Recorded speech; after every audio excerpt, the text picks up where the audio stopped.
We have a guest in the studio. His name is Justus Kioko. Justus is a financial analyst. Justus recently wrote an article that was widely shared even on social media, and it was published in the papers. And the big issue here was, all right, we are talking about the cost of production in Uganda being lower than the cost of production in Kenya. Or is it that the cost of food from Uganda is cheaper than the cost of food grown in Kenya? And why? And Justus said, you know what, it's not about the cost of production. It's a strong shilling, not low cost of production that is making Uganda items cheaper. Justus, welcome to Kenya's Biggest Conversation. Thank you. It's good to have you here. Let's begin with, when someone says they're a financial analyst, what does that mean? There could be various ways of looking at it, but there is a layman interpretation. Yes. Looking at the scenario in the market and analyzing it in a way that a layman can understand. Okay. Like, for example, there is trade between Kenya and Uganda. There are those good figures, the GDP, the inflation, those good figures that are flash when we are discussing these issues. Now, analyze is to break it down so that a layman can understand these figures. Yes. So it's about the figures. It's about the figures. Okay. So what's the difference between what you do and what an economist does? More or less the same, but an economist looks at more of the future and without the figures per se. But for an analyst, we look at the figures and try and blend with the reality on the ground. Yeah. Economists do something very similar to what you do, really, as you correctly put it. You see, you focus on the financial aspects of it.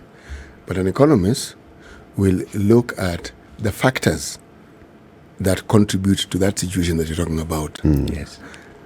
The human factor, the social factor. True. Okay? They will look at everything else that is around the finances. Yes. Because if you look at the discipline of economics, what is it about? What is the fundamentals of economics? They look at its resources. You, as a person, in economic terms, you're a resource. That's why it's called, you're called a human resource. Land is considered a resource. Exactly. Some people call them factors of production, but that's what they talk about, yes. All right, let me read the next up from the article that you published, and a couple of paragraphs. The debate on why eggs and milk imported from Uganda are cheaper than local products has been going on for some time. Many Kenyans have attributed this disparity to the high cost of production in Kenya. However, this is not the case. The main reason is the exchange rate or strength of the shilling against the Uganda currency, which leaves the Ugandan farmer with high purchasing power or more Uganda shillings after conversion. To bring this into perspective, products grown in Uganda are transported by road more than 500 kilometers to markets in Nairobi, and they are still cheaper compared to the locally produced eggs or milk delivered to the same market. Even if Kenyan farmers were inefficient producers, pineapples produced by multinationals, which enjoy economies of scale and efficient production mechanisms, are still expensive compared to the fruit ferried from Uganda. There is no way Uganda could be so efficient in production to warrant such a disparity. The strong local currency gives rise to a scenario where a farmer in Uganda who opts to sell in Kenya shillings finds himself in a more advantaged position or with more purchasing power after conversion. True. Okay, so I read this myself and I was left with more questions than understanding of what you've said. City said, but it's very straightforward. You understand exactly what he's saying. Now, speaking to a layman, explain again. When we say that eggs in Uganda from Uganda are cheaper than eggs in Kenya, why is it so? It is because of the strong Kenyan shilling, not because of the cost of production. Though there could be a factor of production, but the main issue here is the strong Kenyan shilling. And there's an example I give there of the young boys working in Kiambu, in Kiambu County. They are earning as low as 7,000, 6,000, 8,000, 9,000. And they have come all the way from Uganda to work in Nairobi. And one time I visited there and I asked the owners, how much do you pay these guys? And they said like 8, 9,000, even 7 you can get. And then I talked to them, how do you survive on 7,000? Because a local in the same vicinity cannot survive on that amount. And the answer was very simple, that this money is little when we are here. But when you go to our country, convert, it's a lot of money. So the same scenario applies to a farmer. Let me give you an example, a maize farmer. You have grown your maize in maybe a place like Lira. And by the way, when it comes to cost of production of maize, the main cost when it comes to maize is fertilizer, which in Kenya, we have subsidy. It's not just that the tax is removed, and there is subsidy on top of it, which is going for around 3,400. Uganda, they also have a subsidy. It's going for around, I think, 2,900 or 3,000. So when it comes to producing, we are almost at the same level. We are together up to that point. Now we are. Yes. Before the subsidy was rolled out in September, the fertilizer in Kenya was 7,000. 7,000. Right. Yes. But previously... And the Uganda fertilizer was 2,800, you're saying? Yes. Okay. But we have had the subsidy for quite some time. If you restrict ourselves to the production that is happening now, when every farmers from both sides have access to the subsidy, you find that at the end of the production cycle, the cost of production is more or less the same. But the Ugandan will come all the way to sell to Kenya in Kenya shillings, and then go back, convert these Kenyan shillings into Ugandan shillings, and consume it in his country. That's why it's giving that advantage. Let me give another example, just to bring it into perspective. A Kenyan working in the UK as a nurse or the middle-level jobs, earning around 5,000 pounds a month. You see, if you are to consume this amount in the UK, with your family, you go to school there, you go to church there, you can't survive. You live a slightly below average lifestyle in the UK. But because the pound is stronger compared to the Kenya shilling, you find that when you go and work there, come back home with a pound, convert the 5,000 pounds into Kenya shilling at a rate of maybe 150. You have close to 800,000 shillings. And that affords you above average lifestyle in the country. So the issue of the currency is coming up because we have a strong economy, but the regional economies that are surrounding us, that is Uganda and Tanzania, they have weak currencies. So they are taking advantage or enjoying the benefits of a country that is across the border with a strong currency. You go and trade there, gain the money in Kenya shilling, then you go back home and change into your currency. Are you saying that there is no impact at all on their cost of inputs? There is an impact on their cost of input, but it cannot warrant such a disparity. A scenario where you are transporting a produce 1,000 kilometers away, and when it gets to Nairobi, it's still cheaper than the one produced here. Let me give you another example. I'm sure you must be having a friend or a businessman in Nairobi who goes to Uganda to buy clothes and come and sell here. I'm sure you've heard of such a case. Many.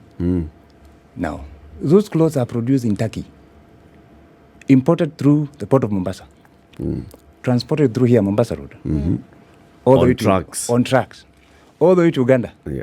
If you intercept the truck here, that cloth will be unaffordable. Yeah. But once it gets to Uganda, now the Kenyan, we board a Kampala coach to go and purchase the same clothes, come and sell here. Where is the cost of production there? From Turkey, port of Mombasa, transported by road to Kampala. Once it is domiciled by Ugandan and it is given Ugandan shillings price, it becomes lucrative to be sold back to Kenya. So it gets to Uganda, and the cost of these clothes being sold in the market in Kampala factors in the cost of transportation. Yeah, cost of clearance at the port of Mombasa, Yes. transporting it all those thousands of kilometers from Mombasa to Kampala. Yes. And it becomes cheaper. Once it is domiciled, the point is it's domiciled in Ugandan shillings. Because of the comparison of the currencies, it becomes cheaper. And you have people coming all the way from Nairobi to go and purchase the same product, come and sell here. So if I were to take your argument, at its very basic level of understanding, Yes. so you're saying all of the factors that contribute to an eventual cost, what is loaded onto these things, if they remain constant and we assume that they are similar in Kenya, Yes. then it would then stand to reason that it is only the currency that is the issue. Yes. It is the currency that is the issue. But is it really the truth? Is Because, it? yes. When you start to look at the agricultural sector, for example, and it seems very clear to a lot of folks today that even if you were to do your conversions and to do your subtractions, that what you were buying, for example, a tray of eggs in Uganda is significantly cheaper than what you would buy it for here in Kenya. It's not a currency matter. Even if you would do the conversion, there's a difference. There's a difference between the price of what you would buy onions in Kenya and what you would buy them for in Tanzania. For example, the milk that you would buy in Uganda today is cheaper at flat currency conversion, shilling in Kenya to shilling in Uganda. How do you explain the difference then in that, if not for what we've been told for the longest time, that the cost of production is significantly lower in these countries, or inputs rather, the cost of agricultural inputs? You know, there are some myths that we have believed for a very long time. That Kenya is a very highly taxed economy. And it's because of the taxation levels that our neighbors are able to compete. And the cost of production here in Kenya is very high. And in Uganda, it is so easy to produce and it's so cheap to produce.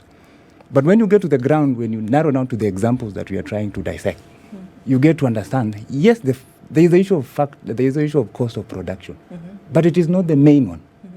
It's like when you say accidents in Nairobi are caused by careless driving. That is not the main one. It could be the main one, but bad roads could still contribute. There could be an issue of cost of production in Uganda and Tanzania. But what we are saying, there is another factor of the currency that seems to be the main one. Let me give you another example. If today, those who live close to the border, Busia and the next to Uganda border, if maybe you want to party and a Saturday, it's cheaper to cross over to Uganda, right? Why is it so? Because your Kenya shilling here is going to It's going to give you more. buy you more. That's the thing. There. The Kenyan shilling will give you more if you cross to Uganda. But does it mean that the goods in Uganda are cheaper? Or does it mean that you have more shillings to buy? If you were to compare in terms of prices, how much does, a beer cost across the border? If you just compared, and if you were to use that in just direct conversion, in equivalent, how much is a beer in Uganda in Kenya shilling equivalent? In fact, if I could build on your argument about the beer, the brewery that brews beer in Uganda is the same company that is doing this, brews beer Kenya. here. You go to Tanzania, same WhatsApp group. Yes, so. And you'll have the same beers, by the way. It's not as though you'll have different beers. Yeah. Something, it may be called Nile beer, it may be called what, but But it's the same thing. Yes. So what is it then? What is it that is making it cheaper? So let's use the example of the Ugandans who you found working somewhere in Kiambu, Yes. in farms. Yes. You're told they are paid about 9,000 shillings. Or 8,000. Yeah, 9,000. So I'm doing a conversion. Today's rate is about 29. 29. Do it 30. So 30 shillings. Yes. Okay? So one Kenya shilling will get you 30 Uganda shillings. Yes. So 9,000 Kenya shillings will get you 27,000 Uganda shillings. Okay. Now cross over to Uganda with 27,000 shillings. How much will you buy a loaf of bread in Uganda? Now that's the point. When you Is cross, it going to be 60 bob? Because in Kenya it's 60 bob. no, you will We'll buy find 60 bob equivalent in Uganda equivalent. shillings. But you find a scenario where the 27,000, if you take the two people, one in Nairobi with the 9,000, Yep. and another one in Kampala with 27,000. Yep. Let them get to the supermarkets and shop. The one in Uganda will come up with more items. Yes. Why? Because of the conversion. Supposing we converted that amount with 20 shillings. No, they're already converted. It's been converted already. This So we are one saying in that you Kenya have has an equal 9,000. amount. Yeah. That one in Uganda has an equivalent of 9,000, Equivalent which is amount. 27,000. Yeah. Uganda The conversion shillings. has been carried out. Per unit. If this one is buying a pint of milk in Kenya and this one is buying a pint of milk in Uganda, they are buying using their currencies. Yes. Why is the Uganda milk cheaper in Uganda shillings? In Uganda. In Uganda. It- Or it's- are you saying that the cost of a pint of milk, a packet of milk in Uganda, is equivalent to the price of a packet of milk in Kenya? when you buy milk in Uganda, in Ugandan shillings, Yes. let's take it for example. Yes.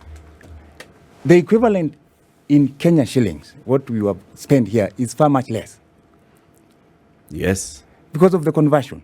Remember, in my article, as I concluded, I said,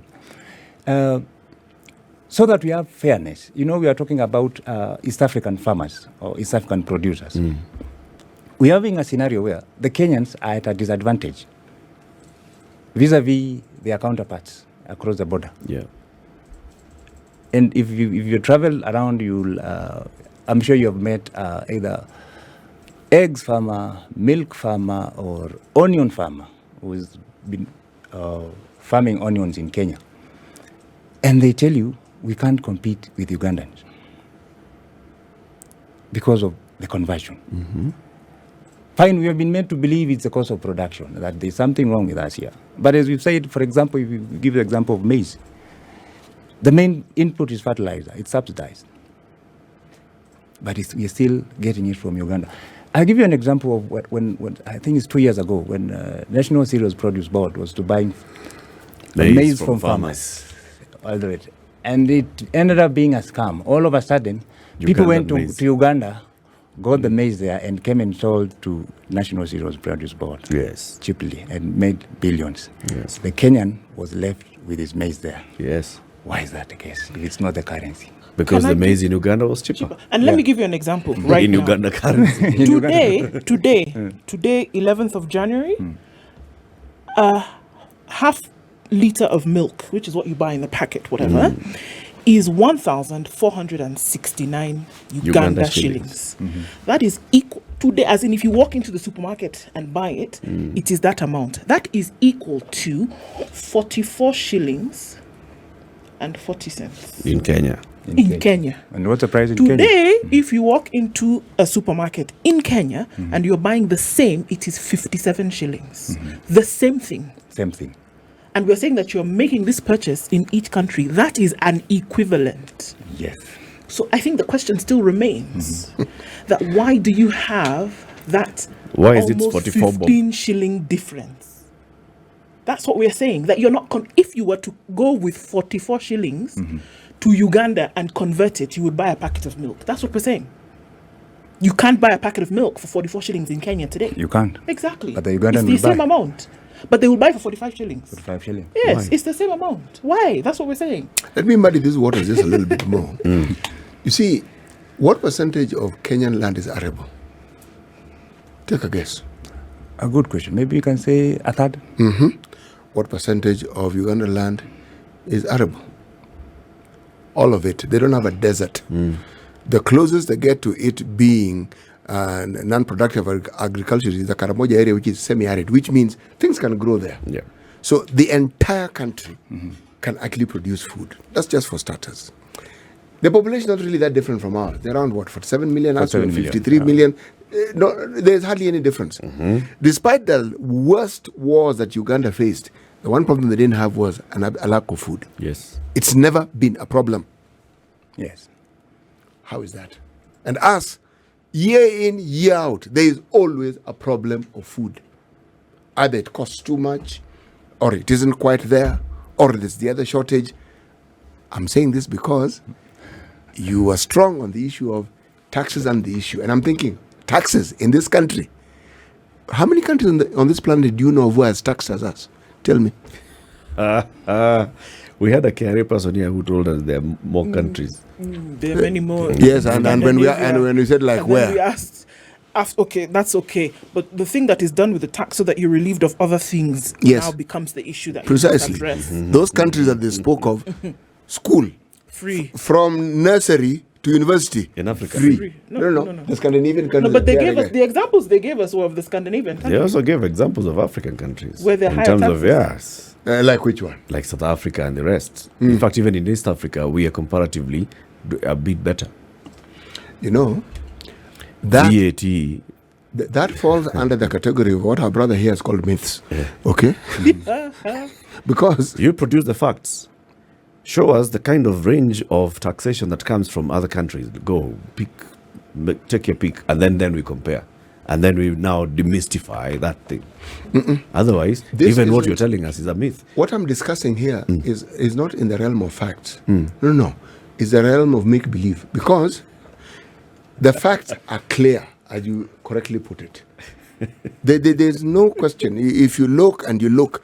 So you then have to ask the question, if indeed our taxes are comparable, as Eric says, and it's correct. Then- Yeah, our VAT is almost the same. Yes, then As- so why is it, no, the others who even have higher taxes than we do. So why is it that life is unaffordable in this country?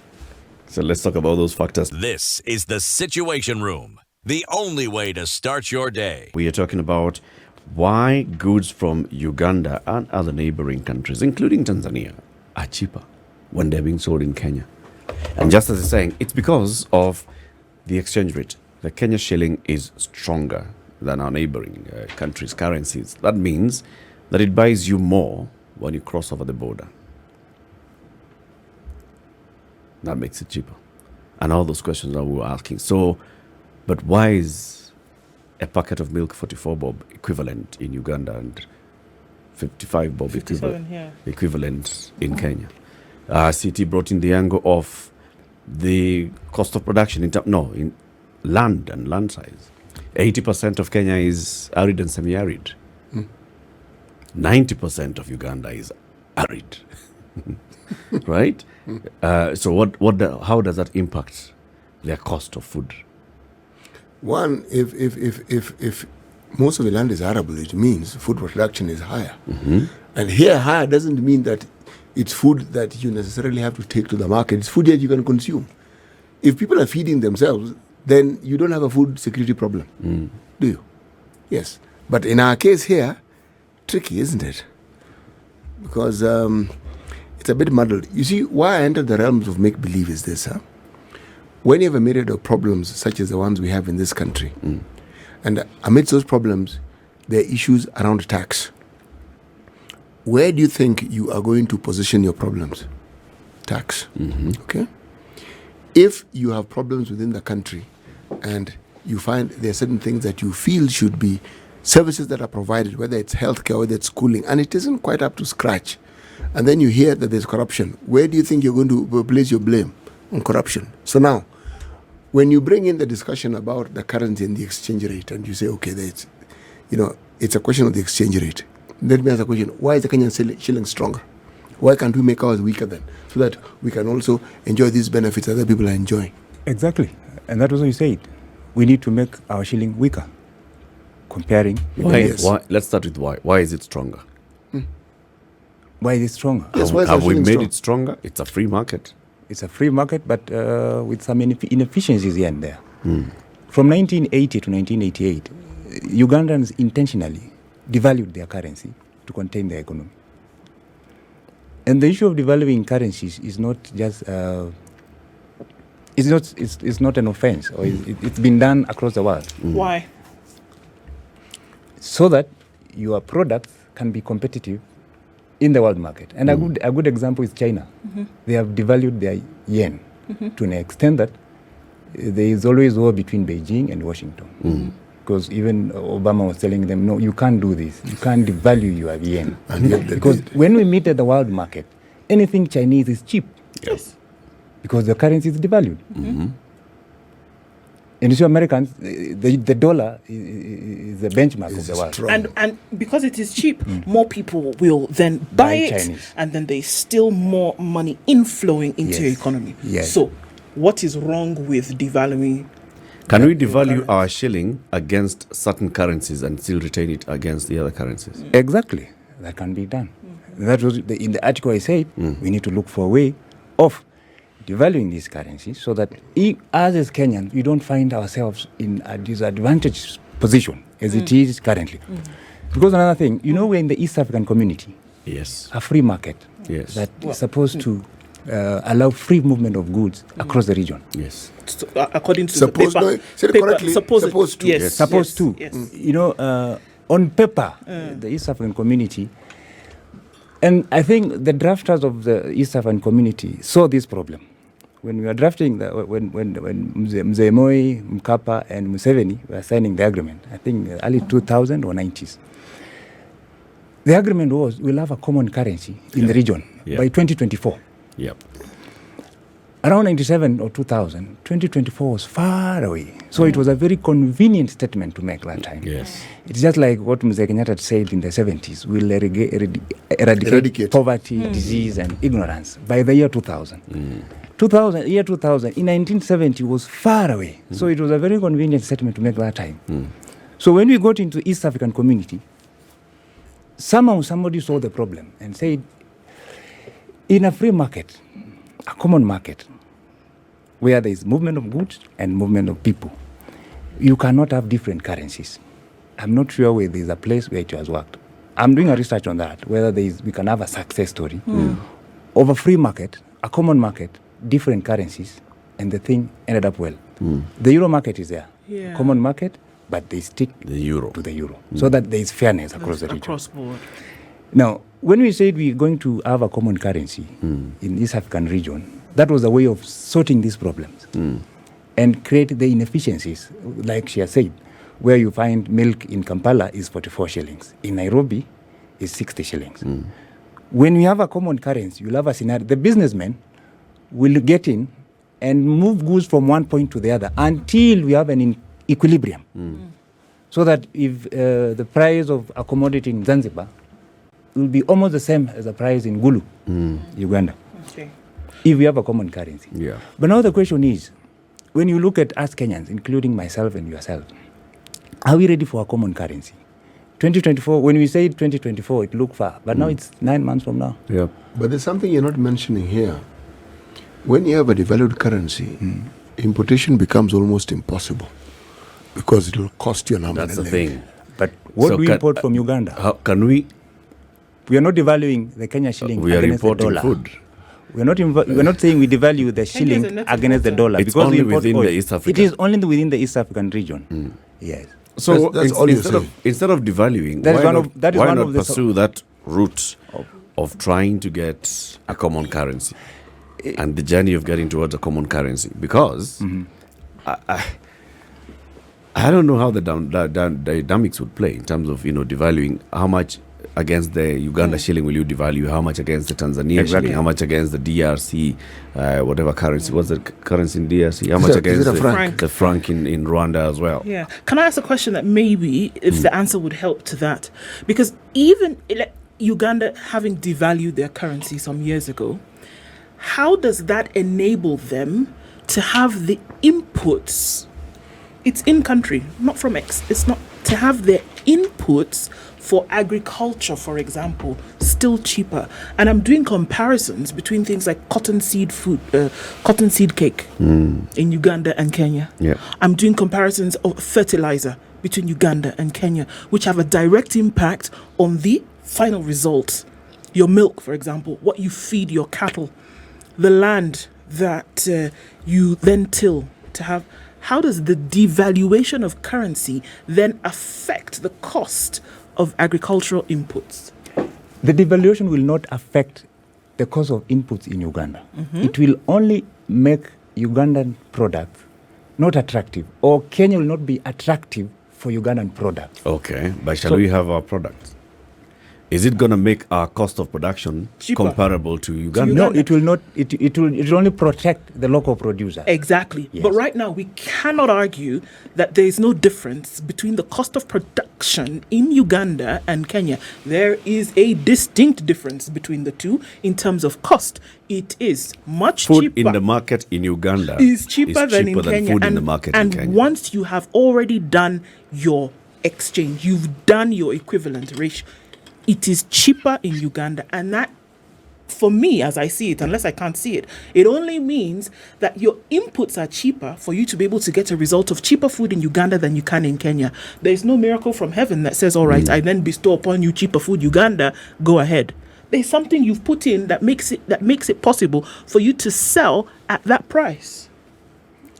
Unless I'm wrong. You're very right. And as you said, the way to correct that inefficiency is a common currency. I have a different suggestion in addition to the common currency thing. Is if we were not just a common market, but we even had, as you say correctly, a common currency, what if we then go into the realm of specialization? All right. A good suggestion. Yes. Instead of bothering ourselves planting maize. Let Ugandans plant the maize. Let them plant the maize. We do the value addition. Precisely. That's another suggestion. Yes. But then the question would be, what do we do with our maize farmers? What do you do with that? Exactly. What do you do with our maize farmers? They start What do you growing do with cassava. the egg farmers? What do you do with our milk farmers? Precisely. So the question would be, what is it that we can produce that Uganda doesn't produce? Agriculturally? I mean, I'm asking a hypothetical question because when you We have... can produce meat. Yes. Kenya produces more meat than Uganda. So what happens to the maize farmers and milk They farmers? can start breeding horses. Breeding you go. horses. Pivot.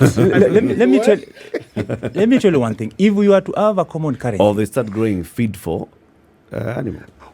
What we're actually saying is not specifically what ought to be done, but if that is the thinking, if you have a country that clearly have an advantage in producing something over you, why are you competing with them? Why don't you look for something that actually makes you more competitive and which you can do better than they do? And then buy from them. And they it serves buy the from same you. purpose, and they buy from you. Yeah. It serves the same purpose because they will know these guys have an advantage on this over us, so we might as well let them do this. but then food is a very is a basic It is. It doesn't stop you from having subsistence farming so that you can actually produce food for you to consume. When there was an influx of, and this is the thing about the market that we see, when there was an influx, before there was this whole, diplomatic, hoo-ha about what we are bringing in from you, what Kenya is bringing in from Uganda, and etc., the number of people who were purchasing at border price, at border entry, and right here in Nairobi, in different parts of the country, who were purchasing Ugandan poultry products and Ugandan milk products, butter, milk, was huge. The point was not whether it is a Kenyan company. The point was, can I buy it for less shilling than I would another one? And there was no loyalty to product. No. The loyalty was to the shilling, or the loyalty was to the cost. If it is cheaper, guess what? I'm going to buy it. Is it quality? Can I put it in me? Yes, then I'm going to use it. The loyalty is not to who made it. The loyalty was to your pocket. And that's the question today. Are there advantages of having a strong currency? Yes, there are. There are quite a number of advantages of having a strong currency, especially what are they? if you, when it comes to imports. When we are an exporter. When you are an importer, if, for example, we import oil, Kenya is a net importer. Let's not we import forget. oil, which is a basic commodity. A strong Oil as in cooking oil or oil as in gasoline. gasoline. Yeah. Okay, so. So if we have a strong currency, it means we'll spend more to import oil. We spend more to service our debt because we service our debt in foreign currency. That is USD. But I don't think we import oil from Uganda. No, we don't. We But don't pay export. we don't now, pay. as an exporter, where Uganda is one of the largest export markets for Kenya, there's an advantage with how our shilling is. Strong. Wouldn't you say so? Yeah. So if we devalued, if we just, let's assume that it's actually possible to devalue the Kenya shilling, not against all other currencies, but just against the Uganda shilling, what do we stand to lose? No, that brings.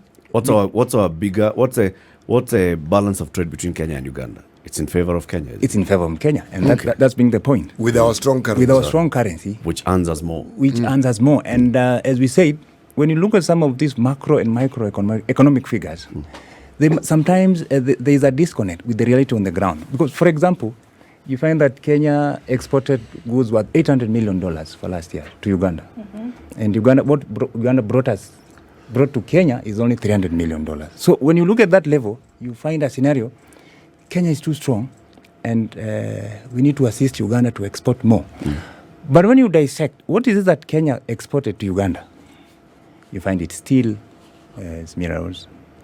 And I'll ask, maybe pose the question, if maybe we export steel or soda ash worth, let's say 1 billion Kenya shillings to Uganda, how many Kenyans feel that transaction? How does it impact the common man on the ground compared to when Uganda exports eggs, milk, and maize at a cheaper price than what Kenyans can buy it here. And then sending Kenyans out of business or out of farming? It's an issue of which one has an impact. The eggs and the milk that either come from Rwanda, Uganda, don't extinguish the efforts of our farmers. Not really. Nope. Arguably, it supplements. It is supplement. Sometimes, yes. You see, this discussion is a good discussion. And we focus on Uganda and we've forgotten Tanzania. Yeah. Onions. It's not just onions, even maize. Many things. Many things. Even rice. Yeah, even rice. Yes. Cheaper in Uganda. Yes. So what I'm saying is, the question perhaps we ought to be addressing, because there's this delightful talk about an East African community that has a common currency or not. How then does the East African community thrive and ensure that each member state, because now it's grown, it's East and Central really, that each member state benefits from the areas of strength that they actually have? Exactly. Now that's the point. We are in a union, the East African community, as member states. You get in there, we are Kenyans first, then we move to East African community, right? How do we harness the potential of East Africa, and how do we check so that we are not the ones feeling the pinch? Let me or ask carrying you, the burden? how many Ugandan banks do you have in Kenya? None. Uganda. How many Tanzanian banks do you have in Kenya? Zero. Precisely. How many banks from Kenya do you have in Tanzania and Uganda? Precisely. So many. Very, very many. You see, when you look at the original East African community, okay, one of the things that they did, they demarcated headquarters of certain services that were being provided in certain countries. Okay? You're talking about the original, the 1977 the one original, of Kenyatta, yes. Amin, and Nyerere. Original. All right, yeah. It happened even before Amin. It happened before Amin. Amin came in when it existed. About it, yeah. The point was, East African Airways was nestled here. Yeah. East African Ports and Harbors was nestled here. We had other services nestled in, for instance, the universities. The headquarters wasn't nestled here. In Uganda. Tanzania, actually. Tanzania. Yes. What am I trying to say? If I look at... Headquarters of universities. Yeah, we had an East African university. It was not... University of Dar es Salaam. Yes, it was Dar es Salaam. It started off... University of Nairobi did not start off as... It was Royal Technical College. Yeah. But it was an affiliate of the others. Now, what am I trying to say? I'm trying to say that there was a recognition of sharing out the spoils of the services that the East African community had. That was the understanding. Okay? Yes. And then, of course, it fell apart, blah, blah, blah, blah. Now, learning from the mistakes that we made then, there were benefits even then. And the currency that you speak of, the currencies were more or less on par. Yeah. The Tanzanian shilling, Ugandan shilling, Kenyan shilling, same thing. So you could actually carry your Kenyan shilling and just use it as you could here. Now, lessons learned. Even with all the discussions we have around the East African community, do you really think that the political leadership actually want a common union? That's the point. We need really to have an honest discussion around East African community. Because on paper, it's a very good thing. We were supposed to have an East African Monetary Union by 2022. Which is last year. No mention of that. We were supposed to have a common currency by 2024. And the last time I had Uganda and Kenya said, we are not ready for a common currency. We push it to 2032. We were supposed to have an East African president, I don't know by when, so that when you come to elections... Confederation. So that when it comes to campaigns and elections, the campaigns start all the way from Zanzibar to Gulu. And we have one president. That's not going to happen soon. Can that happen really? It can. It can. It actually can. It can. It can. Will it is a different question. Yes, it can. Can it happen? Can it happen? It Yes, can happen. it can. But are we ready for it? Will it happen? willing. No, no, no, Willing- no, no. Willing willingness. is what you need to look at here, and I think for me, we would not be the only regional. East Africa is not the only regional body within which things like trade happen, while protecting the sovereignty of your industry, while also looking at protectionist policies that then lay in place for your farmers, your other agricultural practitioners, etc., etc. East Africa would not be the first one. We look at states that practice in the Caribbean, for example. We look at states that practice in Europe. They're able to trade amongst themselves while protecting their local industries. And I think that is a direction that our conversations ought to be going. Can we look at lowering the prices of inputs so that farmers can then thrive in country and internationally as well?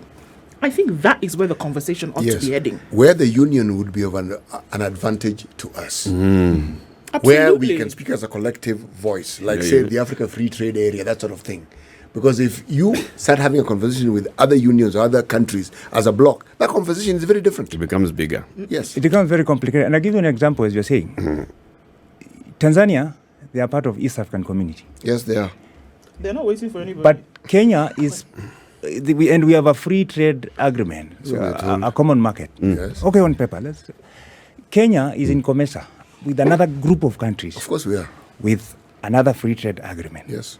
Tanzania, they're in SADC with other group of South African countries. Yes. Well, that confusion. It's not Creates a confusion. big one. Justus, It's called diversity. Diversity. Yes. Justus, thank you for coming today. Come again soon so we continue this conversation. Thank you.